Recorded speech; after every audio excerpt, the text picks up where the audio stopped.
अस्सलाम वालेकुम दोस्तों। शतरंज एक बहुत ही दिलचस्प खेल है। इसमें एक बादशाह होता है, एक मलका होती है, किला होता है, कुछ फ़ौजी होते हैं जो घोड़ों पर सवार होते हैं और कुछ प्यादे यानी पैदल होते हैं, और एक तख्ता सा होता है जिसके ऊपर ये खेल खेला जाता है, उसको बसात कहते हैं। शतरंज के बारे में बहुत सारे अक़वाल हैं, बहुत सारे ज़रबुल मिसले हैं और बहुत सारी बातें इसके बारे में की गई हैं। कहते हैं कि शतरंज में बादशाह और घोड़े और प्यादे और सवार और सारे, जब खेल ख़त्म होता है तो सबको एक ही डब्बे में बंद करके रख दिया जाता है। इसी तरह जो बसात होती है उसको भी लपेट कर उन्हीं के साथ रख दिया जाता है। जो बादशाह और दूसरी चीज़ें उन्हें मोहरे कहते हैं। मोहरे और बसात को लपेट कर एक ही जगह पर रख दिया जाता है, और यही ज़िंदगी की हकीकत है कि इंसान जब इस दुनिया में आता है तो वो समझता है कि मैं बहुत बड़ी चीज़ हूँ, मैं बादशाह हूँ, मैं ये हूँ, मैं वो हूँ। और फ़र्क होता है इंसानों के दरमियान क्लास कॉन्फ्लिक्ट जिसको कहते हैं। जो अमीर लोग होते हैं या जो ओहदेदार होते हैं वो गरीबों को बहुत ही कम और कमतर समझते हैं, लेकिन मरने के बाद क्या होता है कि सब एक ही जैसी मिट्टी में दफन हो जाते हैं। लेकिन यहाँ पर बात हो रही थी शतरंज की, तो शतरंज के बारे में ये बताता चलूँ कि शतरंज आज का नहीं, सैकड़ों साल पुराना या शायद हज़ारों साल पुराना एक खेल है, जिसको ईजाद करने वाला यकीनन एक बहुत ही ज़हीन शख्स था। इसको बहुत सारे जर्नैल, बादशाह और अमरा वगैरह खेलते रहे हैं। तो जब ये शतरंज ईजाद हुई तो उसको एक बादशाह तक पहुंची, तो बादशाह को ये खेल बहुत ही पसंद आई। बादशाह ने सोचा कि इसका जो ईजाद करने वाला है, क्यों ना उसको उसकी जहानत की वजह से इनाम दिया जाए। बादशाह ने उसको अपने दरबार में बुलाया और उसको कहा कि तुमने ये जो खेल ईजाद किया है ये बहुत ही दिलचस्प और बहुत अच्छा खेल है, तो मैं बादशाह हूँ और मैं तुम्हें इसके बदले में एक इनाम देना चाहता हूँ, तुम मांगो, मुझसे क्या इनाम मांगते हो। शतरंज ईजाद करने वाला बहुत ही ज़हीन शख्स था। उसने कहा कि बादशाह सलामत, छोड़ें, आप ये इनाम मुझे नहीं दे सकते। बादशाह ने कहा, ऐसी कौन सी चीज़ है जो मैं बादशाह होने के बावजूद तुम्हें नहीं दे सकता? ये तुम गलत कर रहे हो, तुम मांगो, क्या मांगते हो, मैं दूंगा।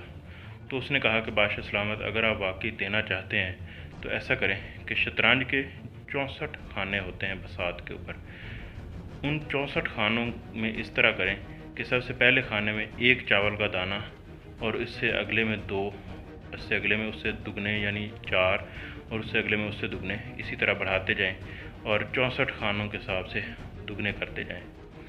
तो बादशाह ने सोचा कि ये तो बादशाह की तौहीन है कि मैं इतना बड़ा बादशाह हूँ, और उसने मांगा भी तो क्या 2-4 सेर चावल, या बड़ी मुश्किल से ये 10-20 सेर होंगे। बादशाह ने कहा कि इसको गिरफ़्तार कर लिया जाए। उसने कहा कि बादशाह सलामत, मेरी क्या गलती है, मुझे क्यों गिरफ़्तार किया जा रहा है? तो बादशाह ने कहा कि तुम एक बादशाह से इनाम मांग रहे हो, ये कोई इनाम थोड़ी है, 2-4 सेर चावल तुमने मांगे हैं। कहता है, बादशाह सलामत, मेरी गलती की माफ़ी दीजिए, लेकिन आप इनका हिसाब लगा लें, और हिसाब लगाने के बाद मुझे नहीं लगता कि इतने चावल आपके इस रियासत में, आपकी सल्तनत में होंगे।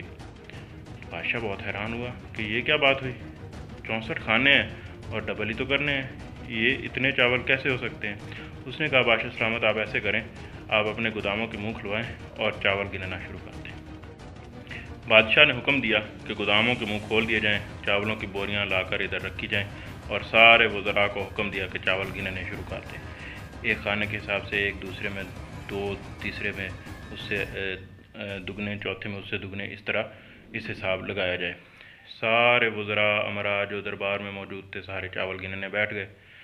चावल क्या थे कि ख़त्म ही नहीं हो रहे थे, पूरे ही नहीं हो रहे थे, मतलब वो गिनते जा रहे थे और उनका हिसाब पूरा ही नहीं हो रहा था।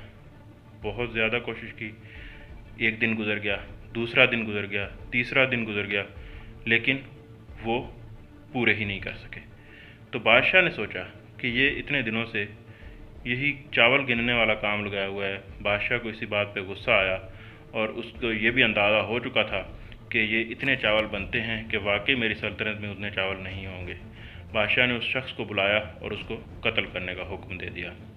तो इस तरह जो शतरंज का मुजिद था वो खुद अपनी जहानत की वजह से मारा गया।